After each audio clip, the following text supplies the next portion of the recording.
Assalamualaikum warahmatullahi wabarakatuh. Yang terhormat kepada Ibu Susanti Maulani, SEMM. Perkenalkan, nama saya Muhammad Rizal Maulana sebagai moderator, dan di samping saya. Perkenalkan, nama saya Yunus Nurullah. Perkenalkan, nama saya Bella Putri Natalia. Perkenalkan, nama saya Yudhisha Primantiana Matika. Perkenalkan, nama saya Halumi Fita Nagiani. Perkenalkan, nama saya Rizky Purwasari. Kami dari kelompok 3 akan mempresentasikan menganalisis pasar bisnis. Untuk materi yang pertama akan dibacakan oleh saudari Harumi.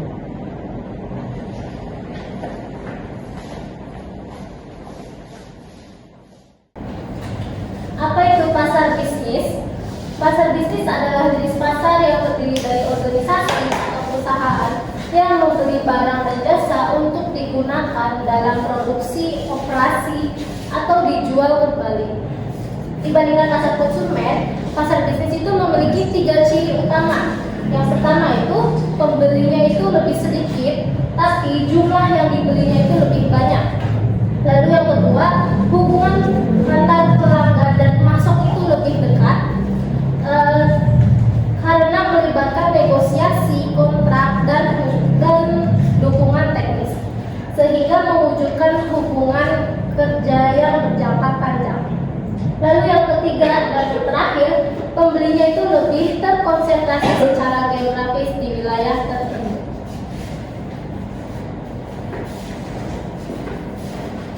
Oke, untuk materi yang kedua akan dibacakan oleh saudari Kesha. Mohon dipersilakan. Selanjutnya ada situasi pembelian.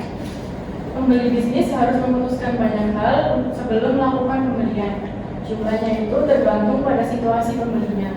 Di situasi pembelian ada 3 jenis situasi.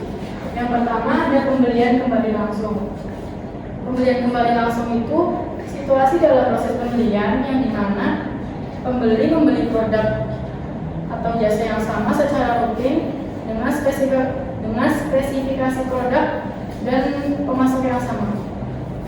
Yang kedua ada pembelian kembali modifikasi.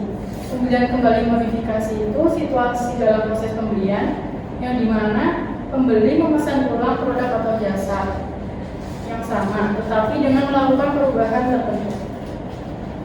Perubahan tersebut itu bisa meliputi spesifikasi produk, harga, jumlah barang, dan kebutuhan pengiriman. Dan yang terakhir ada tugas baru. Tugas baru itu situasi pembelian yang dimana pembeli membeli produk atau jasa untuk pertama kalinya.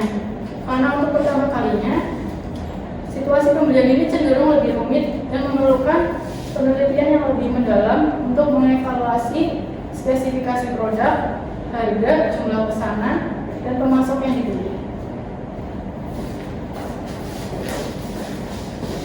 Oke, untuk materi yang ketiga akan disampaikan oleh saya sendiri. Di sini ada pusat pembelian. Pusat pembelian adalah unit pengambilan keputusan dari organisasi yang membeli. Pusat pembelian terdiri dari inisiator. Inisiator sendiri adalah orang yang mencetuskan ide baku untuk kebutuhan barang yang pembeli inginkan. Dan yang kedua ada pengguna atau user. User adalah orang yang menggunakan barang atau memanfaatkan barang yang diinginkan. Yang ketiga ada pihak yang mempengaruhi atau yang disebut dengan influencer. Influencer ini adalah sebagai peran penting untuk daya tarik pembeli karena mempunyai jumlah pengikut yang sangat banyak. Untuk yang keempat ada pengambilan keputusan atau yang disebut dengan decider, adalah orang yang memilih sebuah tindakan atau keputusan pasar untuk target pasar yang ditentukan. Yang kelima ada pemberi persetujuan atau approver. Approver ini memberikan persetujuan tindakan, memberikan izin validasi untuk rencana penjualan dan target pasar. Dan yang keenam ada pembeli, yaitu buyer, orang yang membeli produk atau barang yang perusahaan kita jual. Yang ketujuh ada penjaga gerbang atau yang disebut dengan gatekeeper. Nah, gatekeeper ini tugasnya untuk mencari informasi yang baik dan validasi untuk disebarkan kepada khalayak umum. Terima kasih. Nah, untuk materi yang keempat akan disampaikan oleh saudara Yenus. Silakan.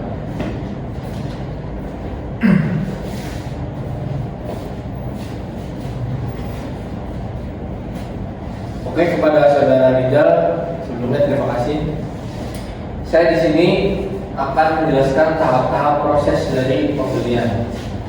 Yang pertama yaitu ada tahap pengenalan masalah.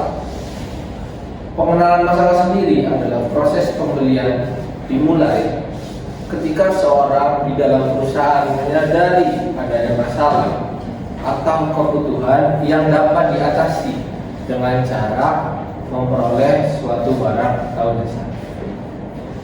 Oke. Yang kedua adalah deskripsi kebutuhan umum dan spesifikasi produk. Ini adalah dua unsur yang sangat berbeda. Saya jelaskan. Yang pertama, deskripsi kebutuhan. Deskripsi kebutuhan umum itu sendiri yaitu penjelasannya atau gambaran tentang kebutuhan utama yang ingin dipenuhi oleh suatu produk atau jasa. Sedangkan spesifikasi produk yaitu adalah dokumen atau daftar yang menjelaskan secara rinci karakteristik suatu produk atau jasa. Yang ketiga,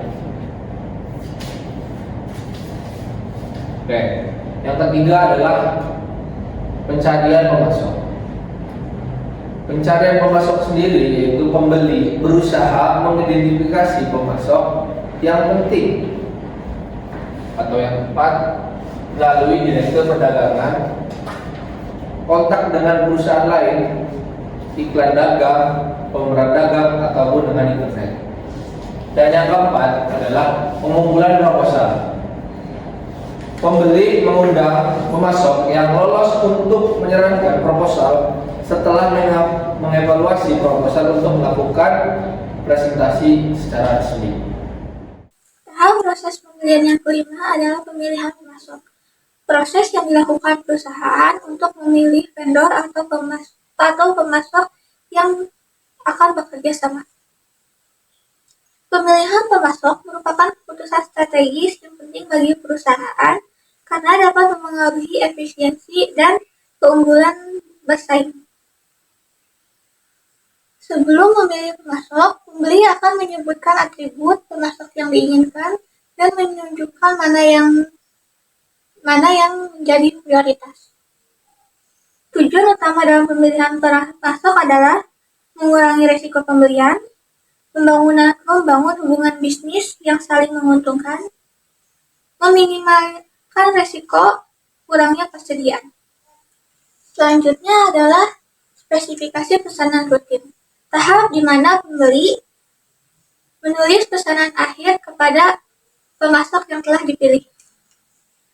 Setelah memilih pemasok, pembeli menegosiasikan pesanan akhir, membuat daftar spesifikasi teknis, jumlah yang diperlukan, waktu pengiriman yang diharapkan, kebijakan pengembalian, dan jaminan. Dalam hal pemeliharaan dan pengoperasian, pembeli sering melakukan kontrak borongan atau blanket kontrak. Kontrak borongan menciptakan hubungan jangka panjang di mana pemasok berjanji menyediakan lagi kebutuhan pembeli sesuai yang diperlukan. Pada tahap ini, pemasok dan pembeli biasanya bekerja sama dalam hal investasi dan memenuhi persyaratan. Tahap akhir dari proses pembelian adalah tinjauan kinerja. Pembeli dapat menghubungi pengguna akhir dan meminta evaluasi mereka, yang kemudian diberikan kepada pemasok atau ia dapat menilai pemasok berdasarkan beberapa kriteria. Menggunakan metode nilai tertimbang atau pembeli juga dapat menggabungkan biaya kinerja pemasok yang buruk untuk menghasilkan biaya pembelian yang disesuaikan termasuk harga. Tinjauan kinerja dapat mengarahkan pembeli untuk melanjutkan, mengubah, dan mengakhiri hubungan pemasok. Oke, untuk materi yang kelima akan disampaikan oleh saudari Bella. Silakan.